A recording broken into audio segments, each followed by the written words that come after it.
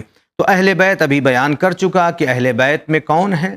نبی کے بعد صدیقہ طاہرہ سلام اللہ علیہا ہیں، مولا کائنات ہیں، حسنین علیہم السلام ہیں، اور پھر ان کے بعد جو ائمہ طاہرین ہیں یہ اہل بیت میں ہیں، اور انہی کے سلسلے میں نبی اکرم نے تاکید کی ہے، ان کی محبت کا ہونا ضروری ہے. اور اسی کے ساتھ میں قرآن کی آیت موجود ہے. ہاں، بہت ساری آیتیں ہیں کہ اس میں اہل بیت کی محبت کا حکم دیا جی گیا ہے. دیا گیا ہے. قُلْ لَا أَسْأَلُكُمْ عَلَيْهِ أَجْرًا إِلَّا الْمَوَدَّةَ فِي الْقُرْبَى، یا آیے اطاعت جیسے ہے بسم اللہ الرحمن الرحیم اطیعوا اللہ واطیعوا الرسول وَأُولِي الْأَمْرِ مِنْكُمْ. جب نبی اکرم سے پوچھا گیا کہ اولی الامر کون ہیں تو نبی اکرم نے انہی ہستیوں کو بیان فرمایا ہے. بہت بہت شکریہ. اگلا سوال. بسم اللہ الرحمن الرحیم. السلام علیکم. اللہ تعالیٰ آپ کو ترقی سے نوازے. اور اس کے بارے میں نے جو سوال کیا تھا اس کا جواب ملا، مگر پوری طرح مسئلہ حل نہیں ہوا، لہذا پھر سے سوال دہراتا ہوں اور جواب کا منتظر رہوں گا. سوال یوں ہے، مجھے اچانک پتہ چلا کہ میری اس زمین کے اندر ریت ہے جس پر پیڑ پودے لگے ہیں، پھر پیڑ پودے کاٹ کر میں نے وہ ریت زمین کے اندر ہی بیچ دی. اب مجھے جو پیسہ ملا اس میں سے مجھے ریت نکالنے کے لیے کچھ خرچہ نہیں کرنا پڑا. کیا حاصل شدہ رقم پر خمس واجب ہے؟ اور اگر واجب ہے تو کیا ابھی دینا ہے یا کہ سال کے آخر میں اس کو سالانہ بچت میں شامل کرنا ہے جب خمس کی ڈیٹ ہو؟ یہ بھی بتائیں کہ کہیں یہ ریت تو مائن یا کان کے زمرے میں تو نہیں آتی ہے، اگر آتی ہے تو اس میں خمس ادا کیسا کرے؟ شکریہ. یہ مسئلہ پچھلے ایپیسوڈ میں بیان کیا گیا تھا لیکن تشنگی رہ گئی تھی، اس کا مفصل جواب دے دیجیے. دیکھیے ان کا جو سوال ہے بنیادی، پیڑ پودے ہاں پیڑ پودے کھیت میں تھے وہ کاٹ لیے، نیچے ریت ہے. جی دیکھیے ان کا سوال یہ ہے کہ اس ریت کا شمار کان میں ہوگا، معدنیات میں ہوگا یا نہیں. دیکھیے معدنیات کے لیے بیان کیا ہے کہ چاہے وہ زمین کے اندر ہو یا زمین کے اوپر ہو، معدنی کانے جن کو کہتے ہیں، ان میں جو ہے سونا ہے، چاندی ہے، تانبا ہے، لوہا ہے، کوئلہ ہے، پیٹرولیم ہے، چونا ہے، اور پیلی مٹی بھی ہے، چکنی مٹی بھی ہے. دیکھیے اگر اس ریت کو ہم اس پیلی مٹی اور چکنی مٹی کے زمرے میں لاتے ہیں تو اس کا بھی شمار معدنیات میں ہو جائے گا.